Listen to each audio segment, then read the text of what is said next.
hermosa, de verdad, qué gusto y qué honra el que se conecte usted con nosotros, el que de verdad nos permita poder compartirle este mensaje que viene del corazón de Dios. Y, ¿sabe? Apenas acaba de terminar este primer mes del año y me encantaría que reflexionáramos en algo. Porque normalmente cuando comienza un año, lo primero que hacemos son propósitos, ponemos una meta, trazamos un plan. Pero quizás en lo que tendríamos que comenzar reflexionando es, ¿ya hicimos el plan o ya sabemos cuál es nuestro propósito para este año? Porque ya terminó el primer mes. O tal vez pudiera ser usted una de esas personas que dice, pastor, yo decidí este año ya no tener una meta, no trazarme un propósito, porque ¿qué cree? Generalmente me pongo una meta, pero casi nunca la logro. Tengo años prometiéndome a mí misma hacer ejercicio, comer sanamente, o a lo mejor usted es de los que se ha puesto metas espirituales y dice, este año voy a empezar a tener más tiempo con Dios en oración, voy a hacer mi devocional, voy a leer la Biblia todos los días. El detalle es que a veces comenzamos y decimos, bueno, pues voy y me inscribo en el gimnasio, porque sí, este año va a ser el año en el que voy a hacer mucho ejercicio. Y tal vez los primeros 15 días, pues usted hizo mucho ejercicio, pero después resulta que la escuela, la familia, se enfermó, tuvo que salir de la ciudad, algo sucedió. Que entonces ese plan que usted tenía se tuvo que interrumpir.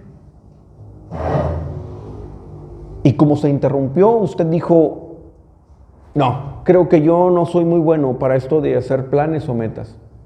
Mejor estaré a ver qué es lo que Dios quiere o voy a vivir al día.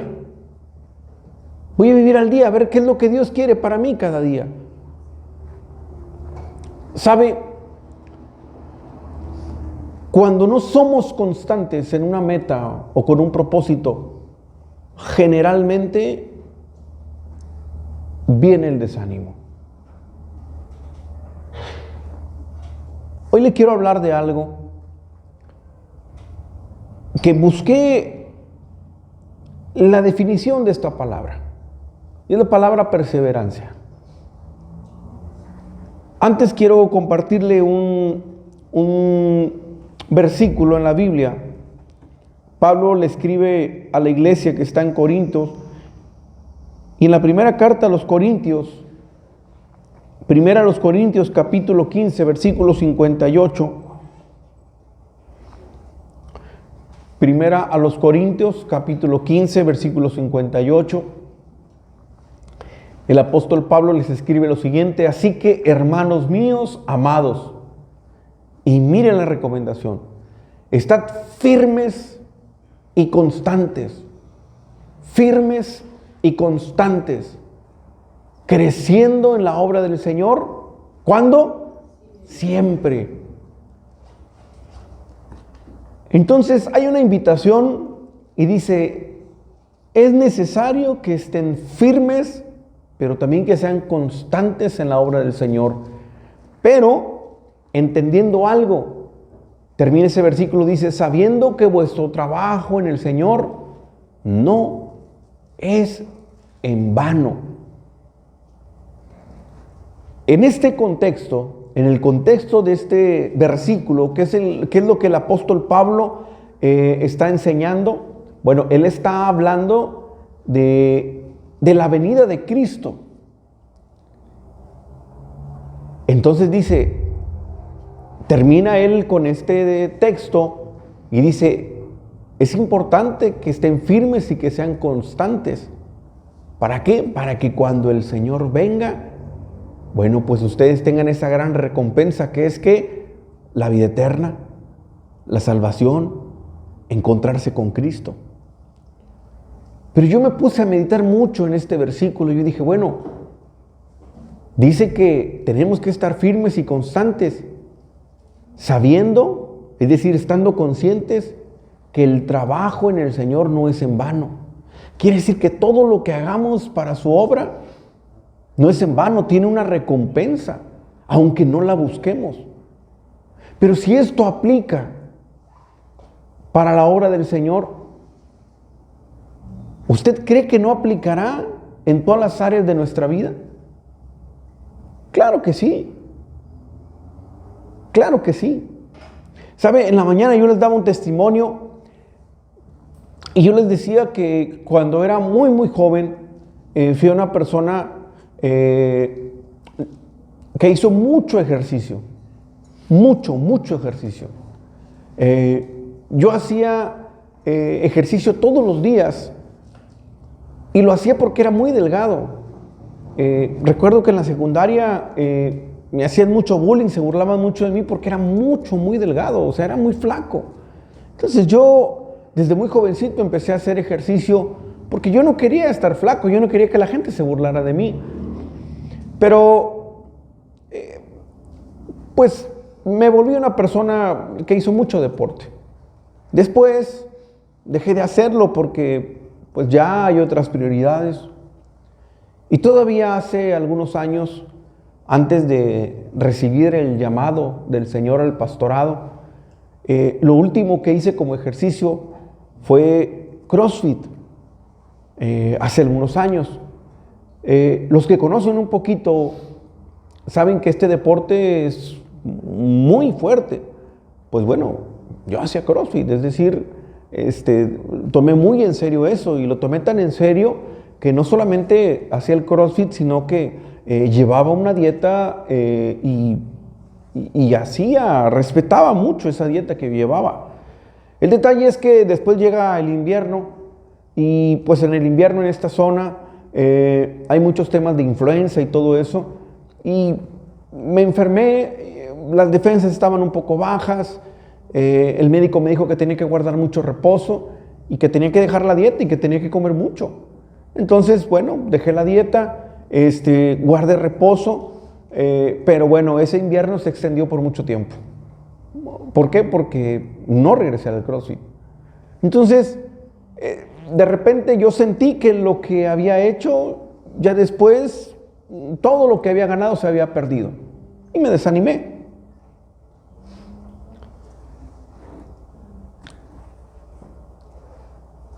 Actualmente no soy una persona que siga haciendo tanto ejercicio como antes. Pero sabe, últimamente soy de los que hacen 10 minutos de ejercicio diario. En casa, bueno, pues tengo un par de mancuernas, tengo una barra, una cuerda para saltar y algunas cosas muy básicas. Y son muy pocos minutos los que hago de ejercicio. Y llegó un momento en el que yo decía, caray, creo que me estoy engañando a mí mismo o a quién quiero engañar, porque 10 minutos no es nada. Pero entonces recapacité en algo. 10 minutos es mejor que no hacer nada. O sea, 10 minutos es mejor que no hacer nada. Y cobré el ánimo.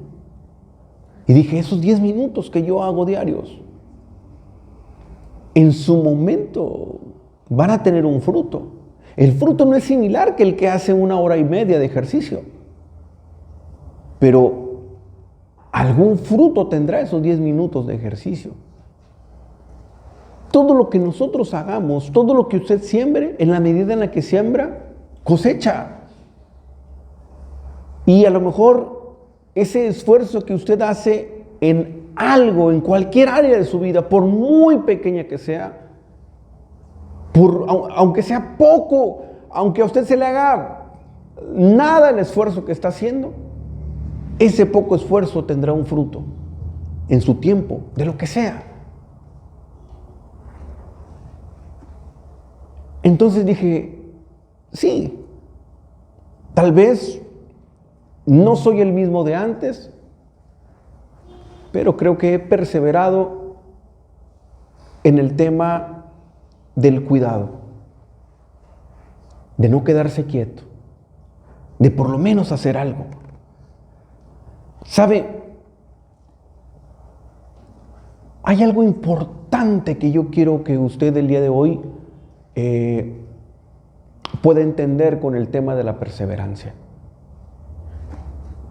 Hoy comenzamos algo, quizás 2 o 3 días más lo seguimos haciendo, pero después algo sucedió y lo tuvimos que interrumpir. Después de interrumpirlo, le comenté hace un rato, ¿qué pasa? El desánimo. ¿Y qué sigue del desánimo?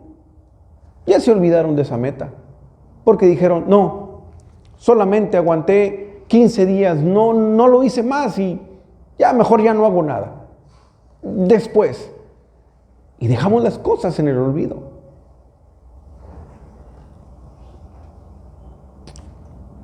Eso pasa en muchas áreas de nuestra vida, también pasa en lo espiritual. Y sabe, estaba yo reflexionando y dije, bueno, hay una parte importante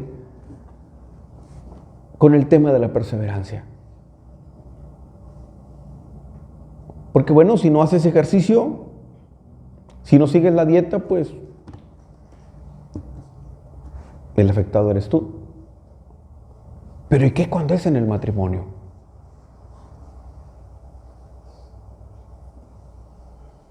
¿Qué cuando es en el matrimonio? Cuando las cosas de pronto no están funcionando como uno quisiera. La mayoría de las personas lo primero que piensa es en rendirse.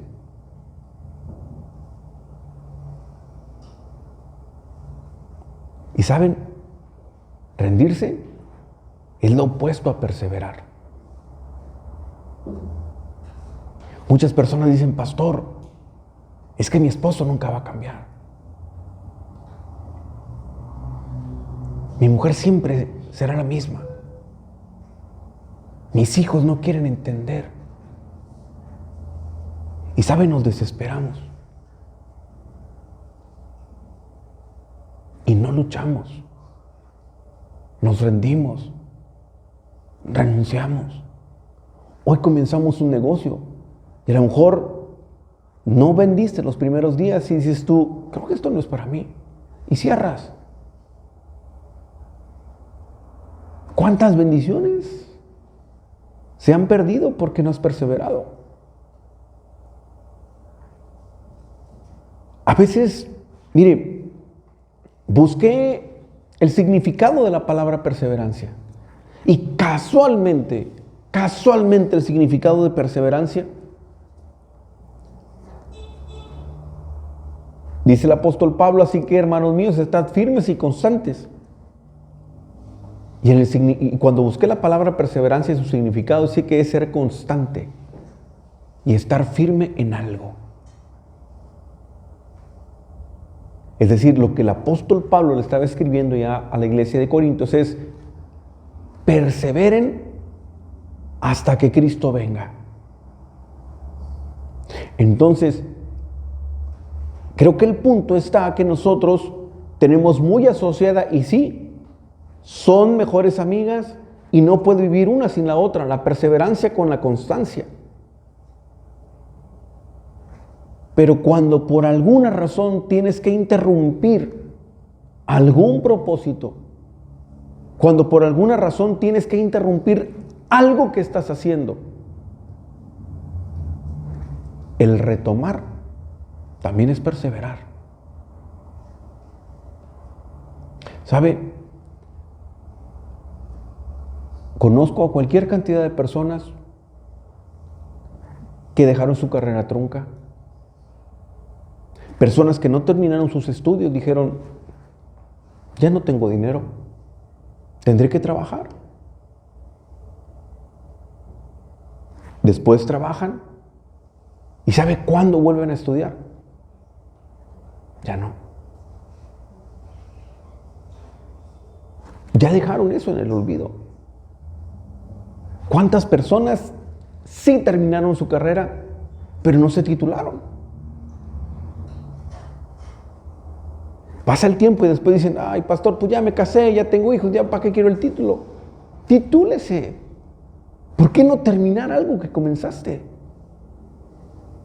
Y si a lo mejor algo se quedó interrumpido, pues creo que es tiempo de retomar algunas cosas. Eso es también perseverar. Quizás por alguna razón no pudimos ser constantes. Pero si dejaste algo a la mitad, si comenzaste algo y no lo terminaste, quizás hoy puede ser un buen momento para retomarlo. Y eso es perseverar. ¿Sabe? Gran parte de mi vida, a lo mejor se va a escuchar la palabra un poco fuerte, pero gran parte de mi vida, con mucha vergüenza se lo digo, viví en mediocridad. ¿Por qué le digo que mediocridad?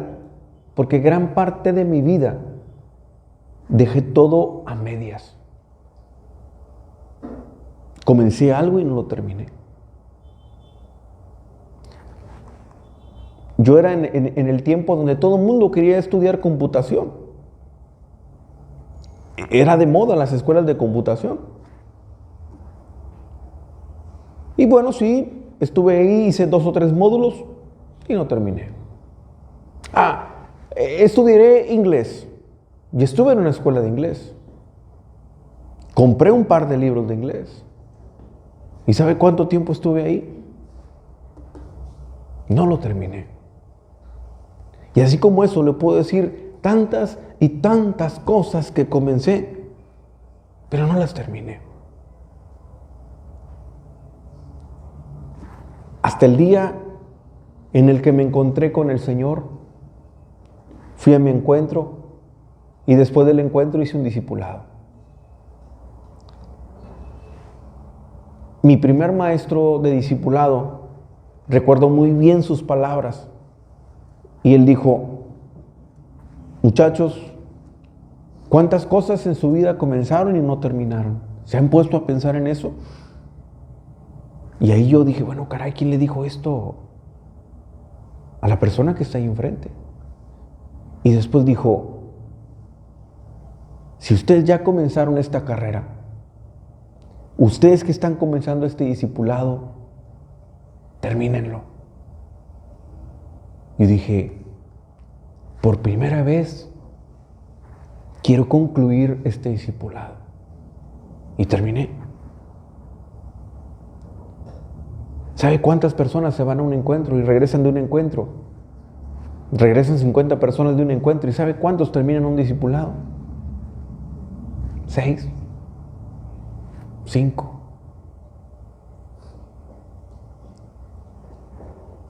Y ahí por primera vez pude concluir algo en mi vida.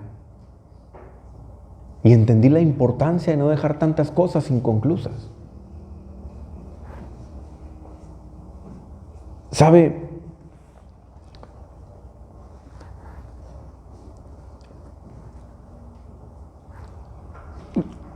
En una ocasión, un amigo mío, algunas personas lo conocen, él comenzó aquí en el ministerio con nosotros, nuestro amigo Abel. Les contaba también en la mañana un testimonio que mi amigo Abel Hace ya muchos años tuvo un infarto. En ese tiempo, bueno, yo era líder de una célula y él pues era uno de los que iban a esa célula. De alguna manera yo era como su líder, pero aparte era su amigo. Y recuerdo que me hablan del trabajo donde él estaba en ese tiempo. Me hablan y me dicen, ¿sabe qué? Su amigo Abel tuvo un infarto. Pero me dieron la noticia de una manera como, pues ya nunca más lo va a volver a ver. Y pues me fui agarré mi Biblia y dije, tengo que ir a orar por mi amigo. Entonces agarré mi Biblia y fui al ISSSTE donde estaba él hospitalizado. Cuando llegué, pues me dijeron que estaba en terapia intensiva. Pedí informes y ya me dijeron que estaba, pues sí, en un estado delicado. Pero que solamente personas familiares muy directos podían pasar a verlo. Yo no era un familiar directo, pero otra situación también que pues no era un horario de visitas. Entonces solamente me dieron esa información y me dijeron, se puede retirar. Pero entonces yo me quedo ahí con la Biblia y me pongo a orar y digo, Señor, yo necesito orar por mi amigo. Y en eso llega una mujer que era guardia de seguridad de ahí, una mujer así, grandota, ¿verdad? O sea, la veías y hasta te daba miedo. Y llega y dice, ¿y usted qué hace aquí? Vengo a orar por un amigo. Sí, pero ahorita en su horario de visitas, así que se puede retirar. Así, o sea, de una manera en la que casi dices tú, bueno, pues con permiso ya me voy. Pero me quedé ahí parado, dije yo, no me puedo ir de aquí hasta no orar por él. No se lo dije a ella, ¿verdad? Solamente me quedé ahí. Pasaron los minutos, muchos minutos, no sé, como 15, y llegó otra mujer más grandota que ella. Y daba más miedo todavía. Llega y me dice, ¿no le dijeron que no puede estar usted aquí? Le digo, sí me dijeron. ¿Y por qué no se ha ido? Le digo, es que ¿sabe qué? He venido a orar por un amigo. Y posiblemente es la última oración que él escucha. Se me queda viendo y dije, a ver a qué horas me saca de aquí. Y me dice, ¿usted es padre? Y le digo, sí. Bueno, puede pasar. Y ya cuando pasé dije yo, gloria a Dios. Ahora no eche mentiras, tengo hijos. Sí, soy padre y también soy esposo. ¿Qué pasó? Y llegué yo con mi Biblia y me acuerdo de ese momento, cuando llegué a ver a mi amigo Abel. Cuando llegué a verlo, pues obviamente estaba delicado, pero se me quedó viendo y me dijo, yo sabría que vendrías. Oré por él. Han pasado años de eso y él sigue predicando, sirviendo a Dios junto con su familia y es una gran bendición para mi vida. ¿Pero por qué le cuento todo esto? Porque ¿cuántos nos has recibido y por ese no has renunciado a tantas cosas? ¿Qué hubiera pasado si al primer no que me dijeron yo me hubiera retirado de ahí?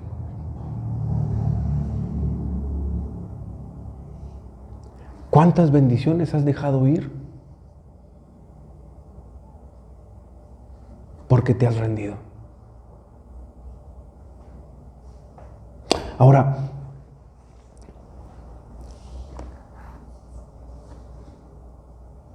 ¿cuántas personas de pronto, mire, siempre he creído que cuando se predica un mensaje es porque alguien tiene que escucharlo.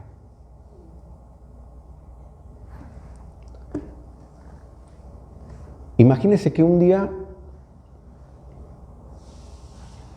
le dice una persona a su pareja, ¿sabes qué? Creo que lo mejor es divorciarnos. Otra persona no se quiere divorciar. Pero ¿qué haces al escuchar una noticia como esa? Pues divorciémonos. Divorciémonos.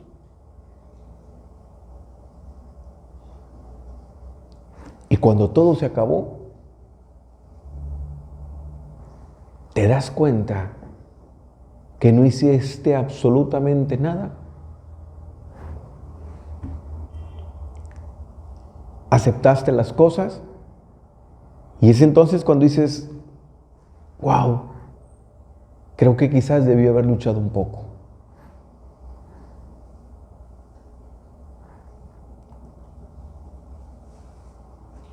Seguramente hay alguien que está pensando en tirar la toalla en algo. Seguramente hay alguien que en algo quiere renunciar. Y hoy Dios te dice, persevera.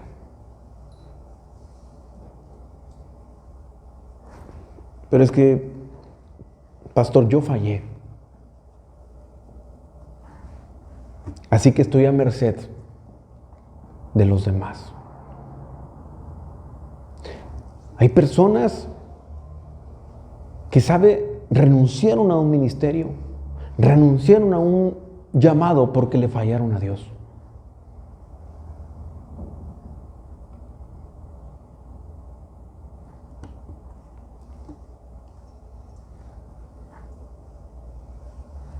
Jesús tenía muchos seguidores.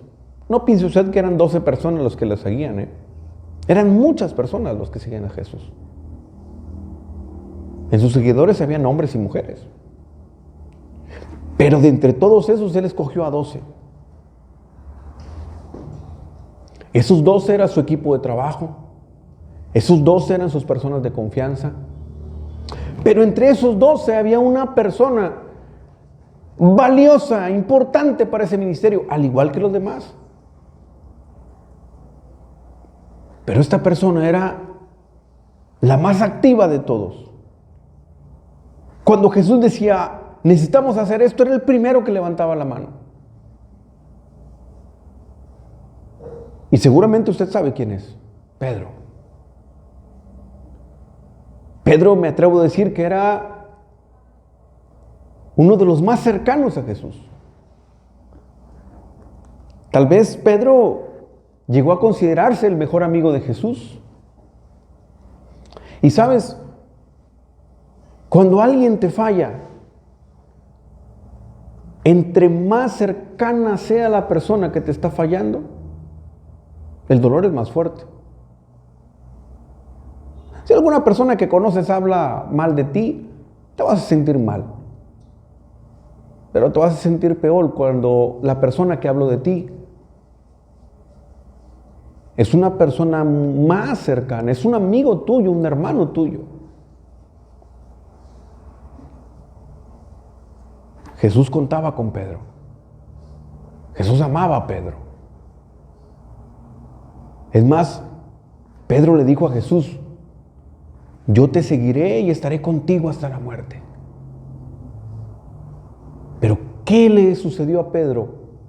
¿Qué fue lo que Pedro hizo cuando arrestaron a Jesús? Huyó. Y no solamente huyó, sino que lo negó. Ahora, cuando lo niega, dice la Biblia que lo hizo 3 veces. En 3 ocasiones lo negó. Pero la tercera vez se enojó, hasta maldijo. Bueno, pues ¿qué no les estoy diciendo? Que yo no conozco a ese hombre, nunca lo he visto. Pero la Biblia también dice que Pedro estaba ahí a la puerta del lugar donde estaban torturando a Jesús. Cuando los soldados romanos le estaban dando con el látigo en la espalda.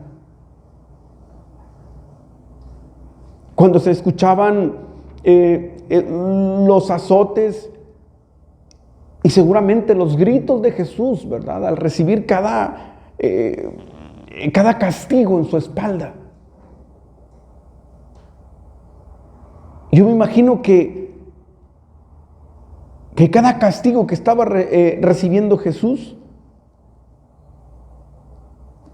el mismo Pedro, al escucharlo de lejos, lo hacía sentirse más triste. Después a Jesús lo sacan de ahí arrestado. Y dice la Biblia que Pedro de lejos lo vio. Y ahora aquel que le había jurado amor eterno a su maestro lo está viendo todo ensangrentado. Él nunca creyó ver con sus ojos lo que estaba viendo. A su maestro, a su mejor amigo. Lo está viendo todo lacerado, ensangrentado. Pero en su corazón una culpa, una carga y una tristeza. Porque lo negó.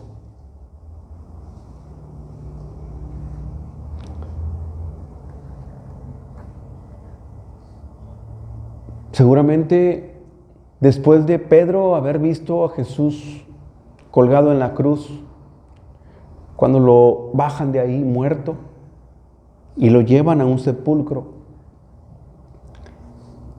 creo que Pedro, si tuvo que luchar con algo, fue con su culpa. Creo que esa primera noche, cuando ya no estuvo más con el maestro, yo creo que Pedro no pudo dormir pensando en: maestro, te fallé. Te fallé. Yo te dije que te seguiría hasta la muerte. Tú me dijiste que yo te negaría, pero yo no lo creí. Yo te dije: ¿cómo crees que te voy a negar? Si tú eres el Hijo de Dios. Pero te negué, fallé.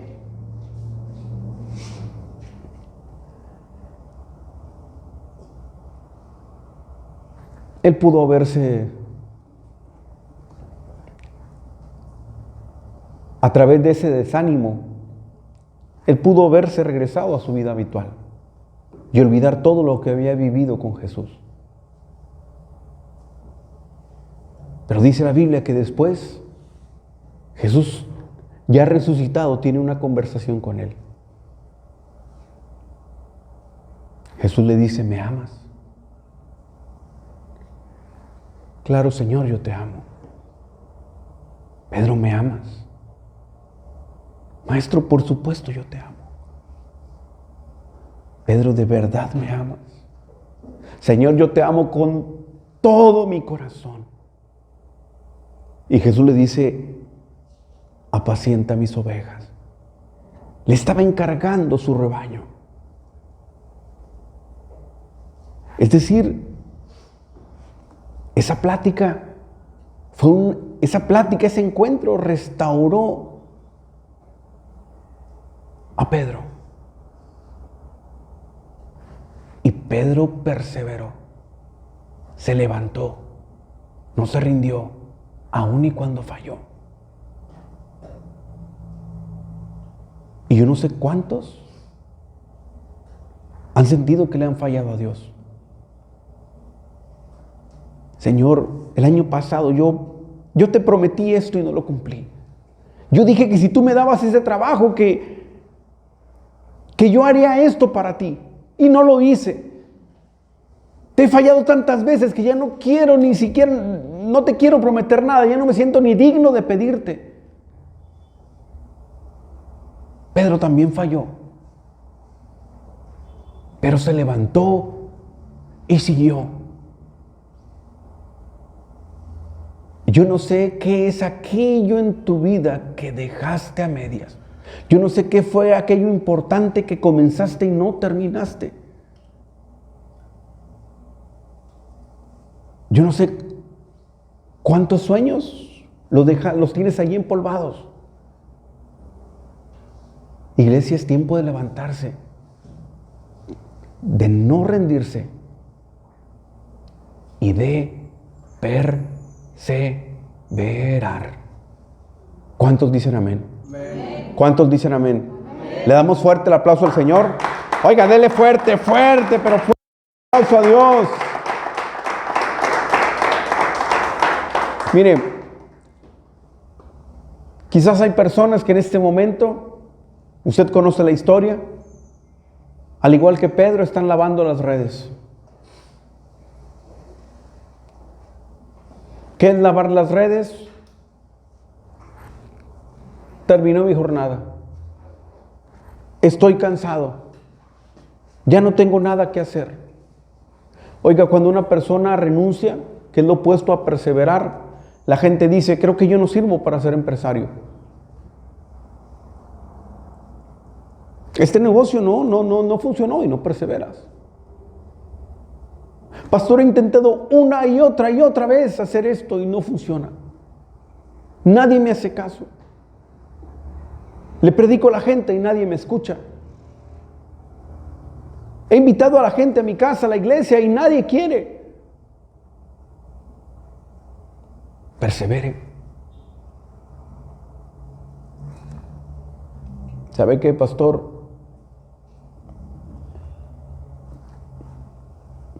Creo que Juan Gabriel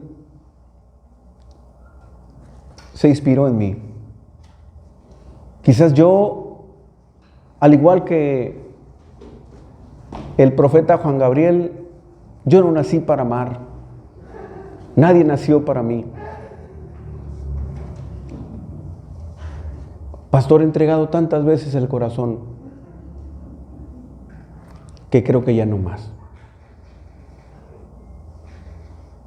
Ya, hasta ahí, clausurado. Oye, ¿y por qué se rinde?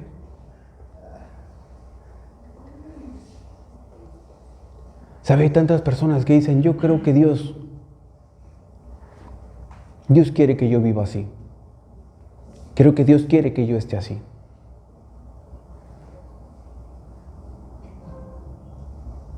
Dios a usted lo creó y lo diseñó.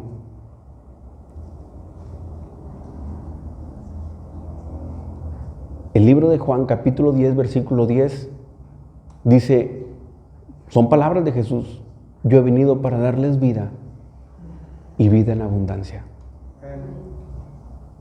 El propósito de Dios para tu vida, los pensamientos de Dios para ti son de bien y no de mal. Y a lo mejor hay muchas bendiciones que no las has tomado porque simple y sencillamente te rendiste. Y yo no sé qué en tu vida es tiempo de retomar. A lo mejor estás lavando la red, dices tú, ya no tengo nada más que hacer, me rindo, me voy, esto no es para mí. Entonces Jesús llega a la vida de Pedro y le dice, Pedro, vuelve nuevamente al mar y echa la red. Pero maestro, ya lo hice tantas veces. Esto ya no va a funcionar. Mira, ya hice esto y no funcionó. Yo de plano no sirvo para nada. Jesús le dijo, boga mar adentro y echa la red. Y entonces Pedro le dijo, bueno, está bien, en tu nombre la echaré. ¿Sabe? Yo no sé cuántas veces usted intentó algo en su vida y no le salió bien.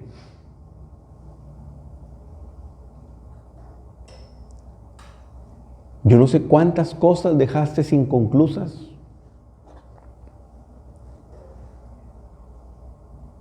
Lo seguro es que hoy Dios te esté diciendo, vuelve a echar la red. Pero hay una gran diferencia en aventar la red con tus fuerzas a aventar la red con la bendición y la aprobación de Dios. Y yo no sé a quién Dios le está hablando esta noche, pero Dios te está diciendo, vuelve a hacerlo, vuelve a intentarlo, persevera. Y si Él te está diciendo, Él mismo te va a respaldar. ¿Cuántos dicen amén? ¿Cuántos dicen amén? Le damos fuerte el aplauso al Señor. Oiga, pero dele fuerte el aplauso, déselo fuerte porque es para Dios.